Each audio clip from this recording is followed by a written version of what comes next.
Muito bom dia, ouvinte. Produzido nos estúdios da Web Rádio Meimei, este programa está sendo retransmitido pela Web Rádio Nova Alternativa e pela FM Nova Alternativa. São 11 horas e 24 minutos em Garça. Hoje é domingo, 7 de setembro, 203 anos da independência do Brasil. Agradecemos sua audiência, cumprimentando você e a todos que nos acompanham. Você pode assistir Saúde, Espiritualidade Você, Momento Espírita e Perspectiva com imagem e áudio no aplicativo da Rádio Meimei, no YouTube, no Facebook, com celular, smartphone, tablet. E vamos então para os temas desta edição. Que conselhos podemos dar a nós mesmos para errar menos? Por que André Luiz não foi recebido por sua mãe ao desencarnar?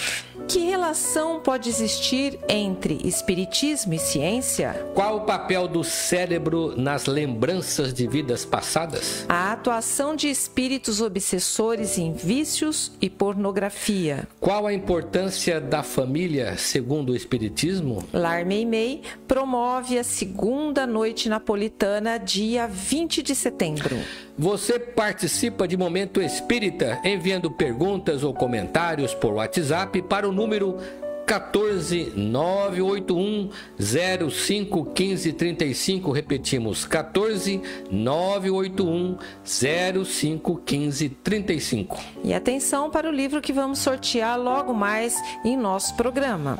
Os Sinos Tocam, obra mediúnica de autoria do espírito Eric, recebida pela médium Célia Xavier de Camargo, editora Boa Nova. O cenário em que se desenrola o enredo é da França, século XVI, quando ocorreu um dos episódios mais tristes e impactantes da história, a Noite de São Bartolomeu. Se você quer ganhar este livro, mande um WhatsApp agora mesmo para o número 14 981 05 15 35, dizendo que você quer ganhar o livro. Equipe desta edição, controle técnico e assistência técnica Augusto Tavares, Cláudio para atender aos chamados dos ouvintes e a apresentação de Sônia Marra e Marco Antônio.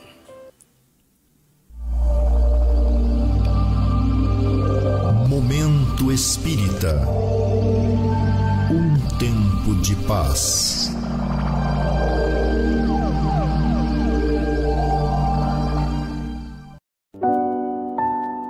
Prezado ouvinte.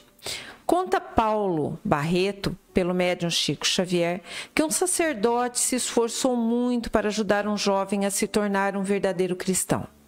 O moço tinha vivido até então uma vida de libertinagem e irresponsabilidades, causando frustrações, dores e sofrimentos em muitos lares. Mas a dedicação do sacerdote em favor de sua recuperação foi tanta e tão eficaz que depois de alguns anos o rapaz foi resgatado à vida honrosa e produtiva, tornando-se um autêntico benfeitor de seu povo. Muito tempo se passou desde então. O jovem amadureceu, tornou-se um verdadeiro benemérito e, quando já ancião, veio a desencarnar sobre a consternação da comunidade. Sua atuação no campo da caridade tinha sido tão expressiva e valiosa que ele foi recebido com festas no mundo espiritual e logo se engajou em tarefas de socorro.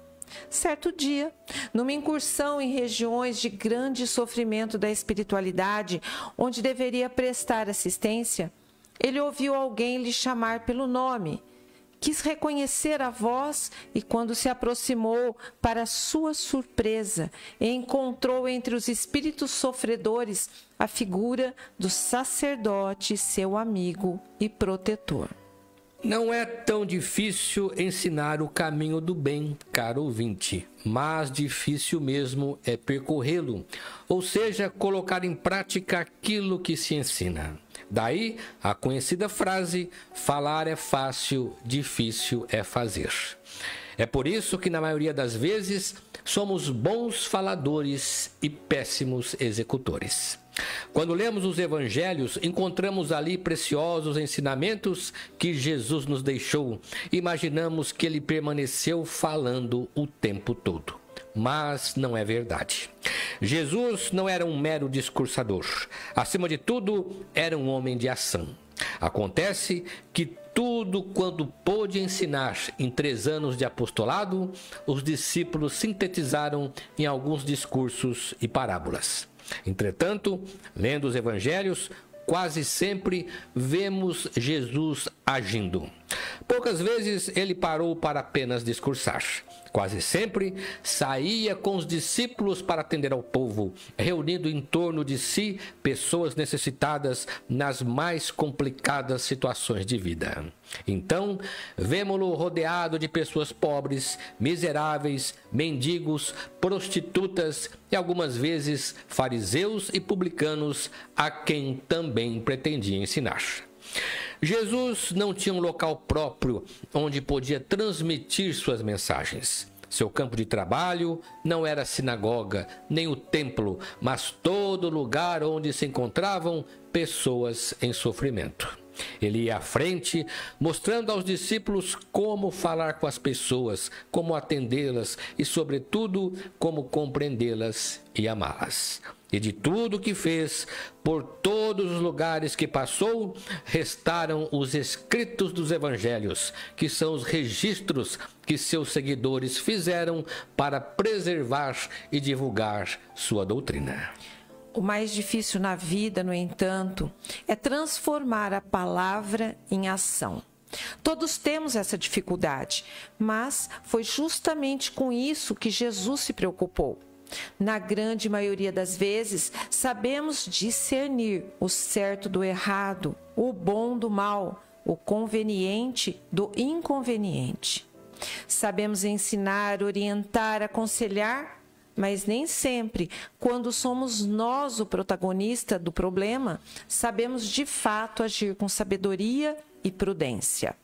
É por isso que, na maioria das vezes, a religião está nos lábios, mas não está no coração. Jesus se defrontou com esse problema e, vivendo o que ensinou, deixou para todos nós uma profunda lição de vida que só vamos de fato aprender se procurarmos pôr em prática as suas recomendações. Momento Espírita. O rádio é do ouvinte.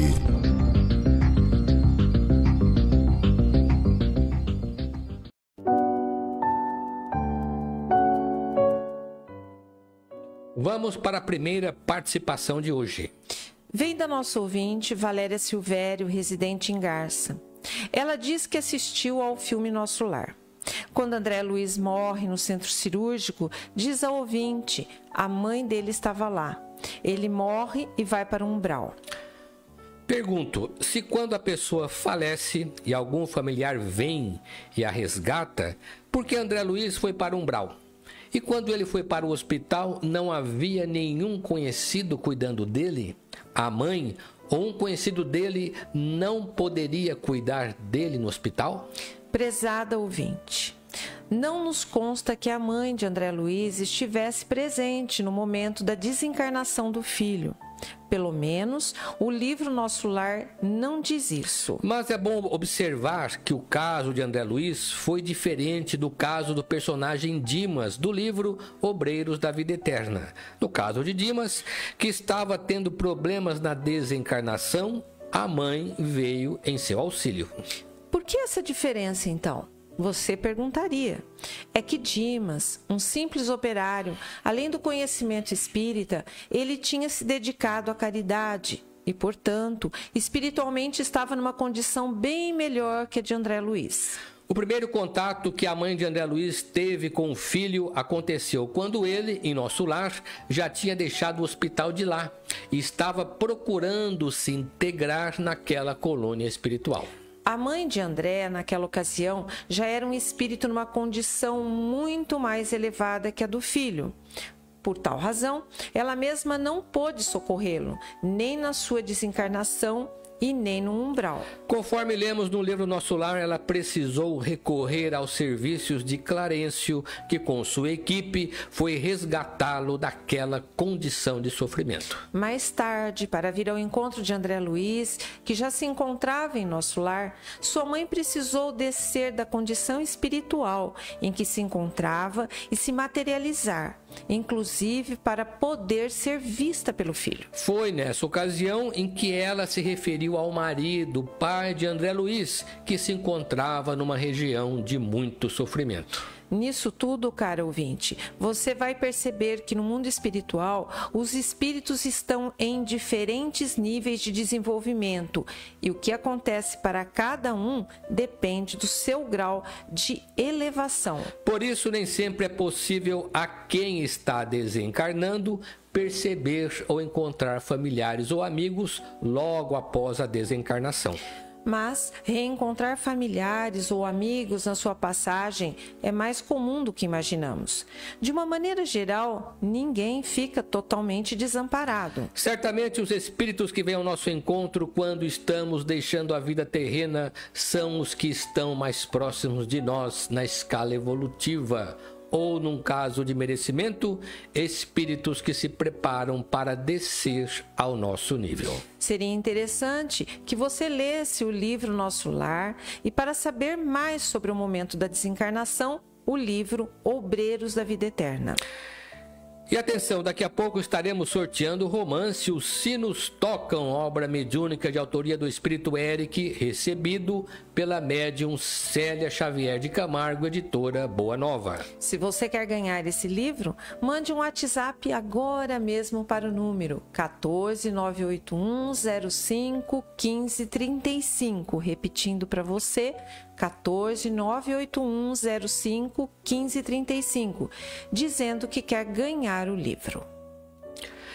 Em seguida, temos outra questão proposta pela nossa habitual ouvinte da cidade de Vera Cruz, que diz o seguinte: afirma Allan Kardec na introdução ao Livro dos Espíritos: as ciências vulgares são incompetentes para se pronunciar na questão do espiritismo. Não tem que se ocupar com isso, e seu julgamento, qualquer que seja, favorável ou não, não poderia ter nenhuma importância. Com efeito, o espiritismo está baseado inteiramente na existência da alma e seu estado depois da morte. Vede, pois, que o espiritismo não é da alçada da ciência. No segundo texto, no livro A Gênese, Kardec diz: o espiritismo, caminhando com o progresso, não será jamais ultrapassado, porque se novas descobertas demonstrarem que ele está em erro sobre um ponto, se uma nova verdade se revela, ele a aceita. Minha dúvida, diz o ouvinte, é a seguinte: o texto de A Gênese, que defende a aceitação do progresso científico, não refuta a frase de Allan Kardec do Livro dos Espíritos de que o espiritismo não é da alçada da ciência? Como podemos entender essa aparente contradição? Caro ouvinte, vemos que Allan Kardec escreveu esses textos em dois momentos. Logo, na primeira obra, o Livro dos Espíritos, lançado em 1857, e mais tarde, em 1868, ou seja, 11 anos depois, quando demonstrou ter adquirido uma visão bem ampla e profunda do caráter e do papel da doutrina espírita. Tudo leva a crer que, logo que o espiritismo foi lançado, mexendo com os brios de cientistas materialistas radicais, a refutação à doutrina foi pronta e violenta, o que levou Kardec a uma postura mais intransigente quanto à relação entre o espiritismo e a ciência. Naquele primeiro momento, dizendo que o espiritismo não era da alçada da ciência, deixou claro que a ciência da época, nas mãos de cientistas materialistas e preconceituosos, não reunia elementos suficientes para tratar de temas espíritas, especialmente o da vida após a morte e da reencarnação. Aliás, nós sabemos que foi em consequência do trabalho de Allan Kardec, que, logo em seguida, meados do século XIX, surgiram homens de ciência dispostos a trazer para o seu campo de pesquisa até mesmo os fenômenos espíritas. O tema alma ou espírito nunca tinha sido tratado fora dos campos religiosos e filosóficos, razão pela qual os cientistas temiam que a fé religiosa e passiva contaminasse a ciência. Até então, experimentalmente, nada se conhecia a respeito. Em 1865, o naturalista inglês Alfred Russel Wallace, um dos criadores da teoria da evolução, ao lado de Charles Darwin, já defendia a existência dos espíritos. Wallace, que estivera por algum tempo na Malásia observando a natureza, passou a fazer pesquisas sobre fenômenos espíritas de efeitos físicos, como materialização. No ano seguinte, em 1866, ele publicou um livro que, traduzido para o português, tem como título O Aspecto Científico do Sobrenatural. Infelizmente, o preconceito fala mais alto e o Wallace pagou caro pela sua ousadia. Foi impiedosamente rechaçado da comunidade científica e acabou marginalizado por discordar do materialismo. Como consequência, perdeu seu lugar entre os mais prestigiados cientistas da época. Até hoje, existe o entendimento de que o verdadeiro autor da teoria da evolução foi Wallace e não Darwin. Mas foi pelo fato de Wallace se interessar pelo espiritismo, ele acabou propositadamente esquecido. Quando Allan Kardec escreveu a Gênese, portanto, muita coisa havia acontecido nessa relação ciência-espiritismo, e Kardec sentia a importância de manter o espiritismo ao lado da ciência, como campos paralelos de estudo, uma vez que a ciência não aceitava a fé cega, exigindo provas para proclamar a verdade. De fato, a ciência passou por várias fases e seu próprio conceito veio mudando com o tempo, com a adesão das ciências humanas. Porém, embora muitas tentativas por parte de cientistas espiritualistas, a ciência experimental continua incapaz de responder a questões fundamentais sobre a natureza do pensamento e a consciência humana. Se o ouvinte quiser saber mais a respeito, pode consultar o livro Ciência da Vida Após a Morte, obra de autores diversos, recentemente traduzida para o português da editora Ampla. Li uma matéria interessante sobre memória, afirma Cássia Cristina. Mas, como se trata de matéria científica, o autor apenas falou sobre a complexidade da memória cerebral, como se o espírito não existisse. Existem áreas específicas no cérebro responsáveis pela memória. Então eu pergunto, e essas pessoas que dizem se lembrar de vidas passadas, de onde vem a memória? Ela também está no cérebro? É claro que memórias de vidas passadas não podem estar em nosso cérebro atual, até porque o cérebro que continha a memória da vida anterior já morreu e não existe mais. Desse modo, se há quem possa vislumbrar episódios de vidas passadas, se não o faz uso de sua memória cerebral, deve obter tais informações de outra fonte.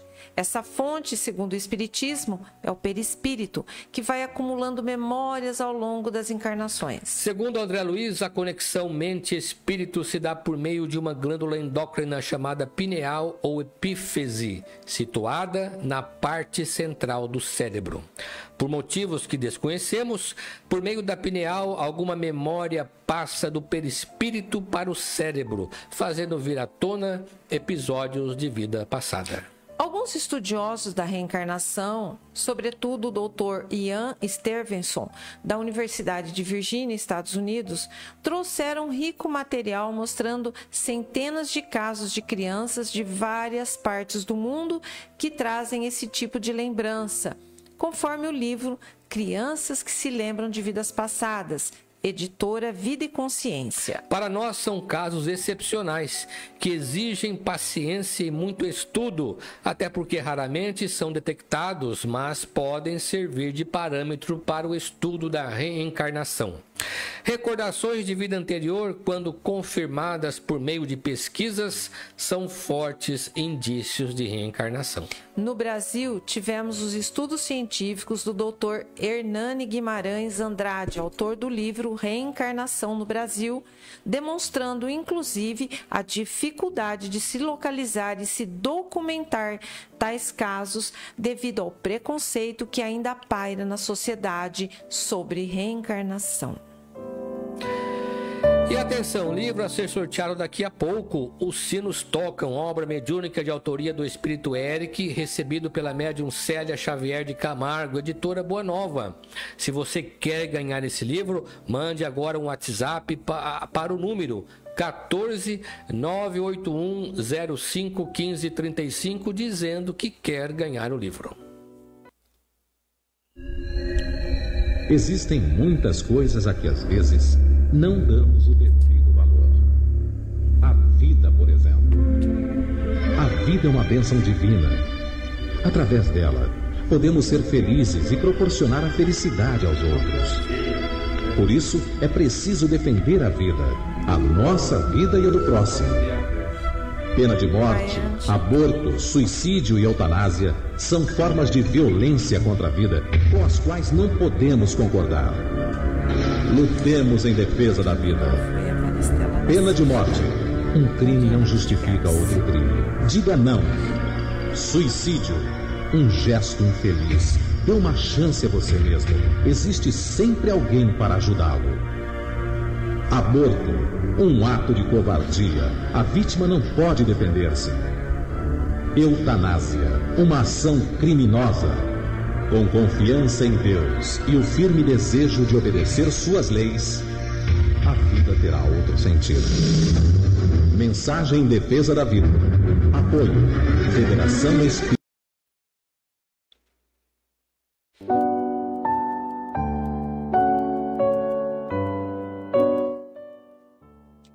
Neste mês de agosto, o Clube do Livro Espírita de Garça está entregando aos seus associados mais uma novidade do mercado de livros espíritas, que anunciaremos no próximo programa. Para receber o livro, basta você se associar ao clube por apenas R$ 27,00 ao mês, ligando ou passando um WhatsApp para a Sônia Marra no 14 996 69 5008 ou enviando um e-mail para o seguinte endereço: clubedolivro@caminhodedamasco.org, dando nome e endereço para entrega. E neste mês o clube estará entregando aos associados o romance mediúnico Nos Olivais do Bem, pelo Espírito Mário, psicografado por Rony Ricardo Osório Maia, da editora M.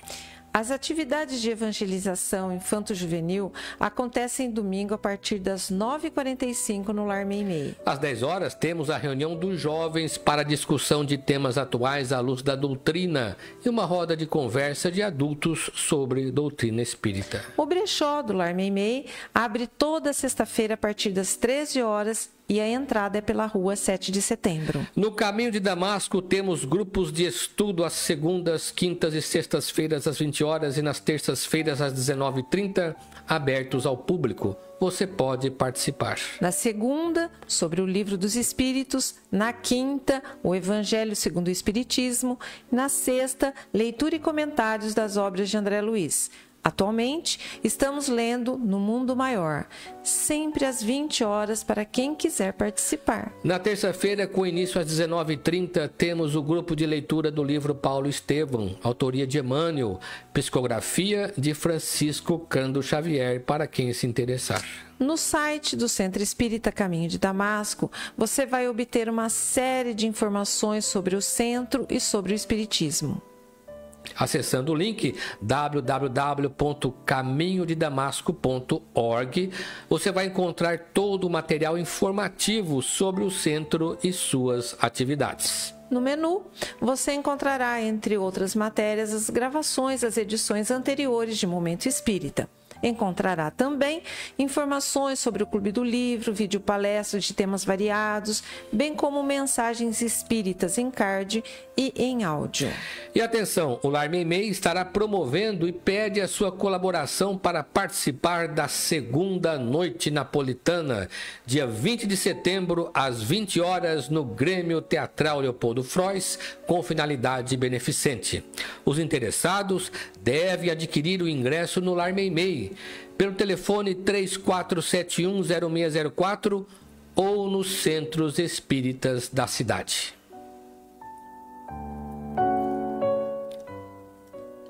Mais uma dúvida do ouvinte para a nossa reflexão de hoje, que é a seguinte: como é a atuação dos espíritos inferiores nas pessoas no caso do vício em pornografia na internet?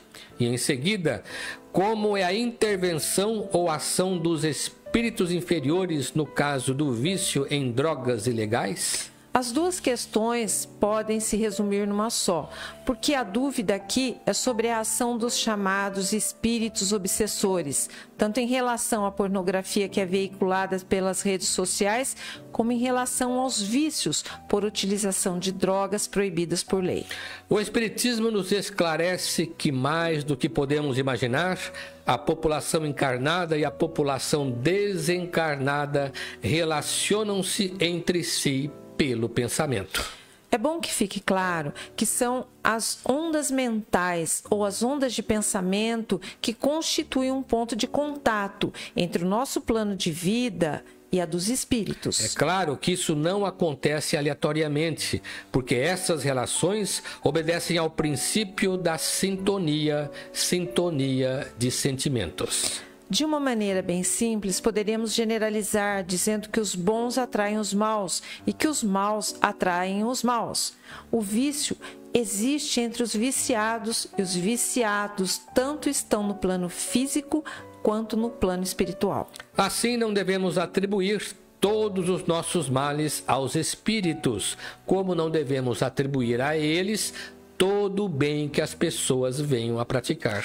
Os desencarnados viciados no sexo devem se aproximar das pessoas que têm essa mesma tendência, porque elas oferecem campo mental com que se identificam. Desse modo, não é difícil concluir que tanto os viciados em pornografia quanto os dependentes de drogas certamente recebem influência espiritual negativa que vem reforçar seu comportamento, mas a causa principal que os leva a tal condição está neles mesmos. Como dissemos, os espíritos desencarnados dificilmente criam novas disposições em nós, principalmente se essas disposições forem negativas, mas frequentemente eles aproveitam para reforçar em nós as nossas próprias disposições ou tendências positivas ou negativas. No fundo, o que queremos dizer que essa relação encarnados-desencarnados não é uma relação mágica ou misteriosa.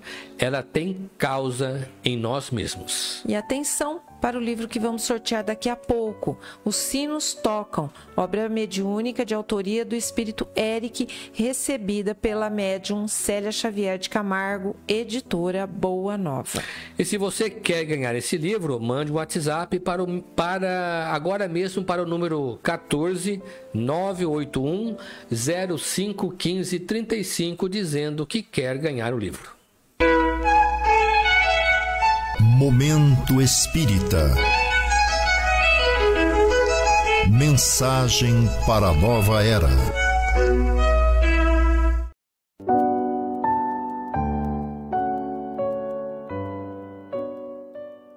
Conhecendo a doutrina espírita. Laços da família. Com certeza, a maioria das pessoas já percebeu o grande valor da família em nossa vida. Para o Espiritismo, porém, o valor da família é muito mais amplo e profundo do que comumente se pensa. Até porque as pessoas, de um modo geral, consideram que a ação da família está restrita apenas a esta vida. Mas para a doutrina espírita, ela faz parte da longa jornada do espírito, antes e depois desta encarnação, ou seja, abrangendo muitas experiências. Cresce, assim, a importância do papel da família, principalmente em relação à reeducação do espírito, que geralmente traz consigo alguns comprometimentos do passado. Daí, a importância da educação, que na verdade é uma reeducação, sobretudo, da educação da infância. É na infância que pais ou responsáveis devem concentrar mais seus esforços no sentido de alinhar a conduta dos filhos aos ideais superiores da vida. Quando uma criança vem ao lar, os pais precisam saber que estão assumindo uma responsabilidade diante das leis da vida em relação a esse espírito que necessita de seus cuidados. Logo, essa criança deve ser acolhida com amor e carinho. A missão dos pais é a missão mais importante do mundo. Para isso, eles precisam tomar consciência de que educar não é somente estabelecer regras ou limites, mas é sobretudo amar, procurando dar o exemplo de vida através de suas próprias atitudes e comportamento. A criança que chega em nossa casa já pode ter laços familiares do passado conosco e, nesse caso, está retornando em circunstância diferente para uma nova convivência. Uma nova oportunidade para ela e para seus responsáveis. É por isso que o Espiritismo fala em laços espirituais, porque estes laços são mais profundos que os laços sanguíneos. Aliás, os casos de adoção hoje muito comuns geralmente apontam para a volta de um espírito à família por via indireta. Muitas vezes, a forma pela qual ele retorna ao convívio com aqueles com quem já estiveram em encarnações passadas.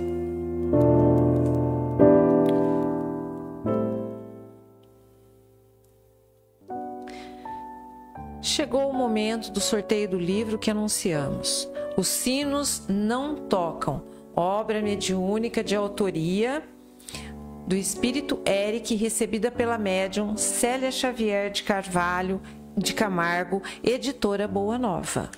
E atenção que o livro sai para nosso ouvinte Maristela Nassif Molina, a querida Telinha Nassif. Nossos parabéns. Obrigado pela sua participação e você pode retirar o seu livro durante a semana, no horário comercial, na Loja Leves, ali na rua Minas Gerais, 148. Agradecemos a sua amável audiência e atenção. Se você permanecer na Rádio Meimei, vai assistir na sequência o programa Perspectiva, comentários de Sônia e Maris, sobre temas atuais sob a ótica espírita. E ao final desta edição, o Momento Espírita deseja a você e a todos saúde e paz. E para encerrar, vamos ouvir uma mensagem espiritual na voz de Chico Xavier.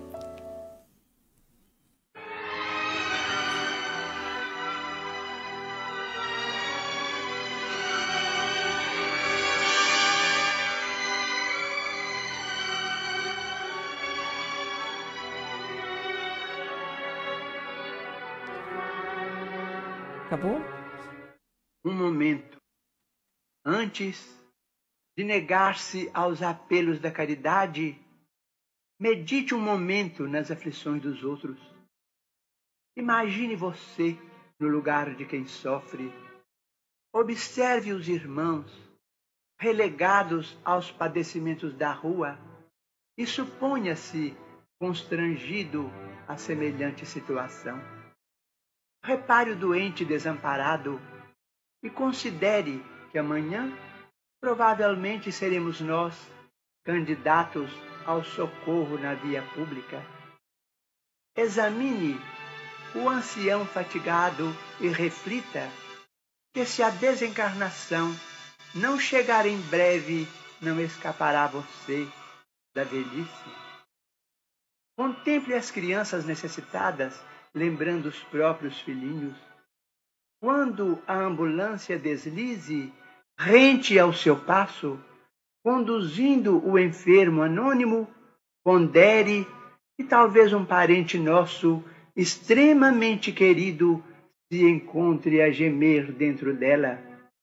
Escute pacientemente os companheiros entregues à sombra do grande infortúnio e recorde que em futuro próximo é possível estejamos na travessia das mesmas dificuldades.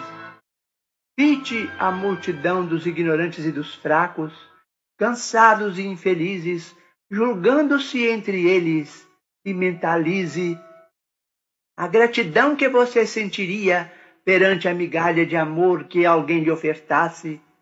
Pense um momento em tudo isso e você reconhecerá que a caridade para nós todos é simples obrigação.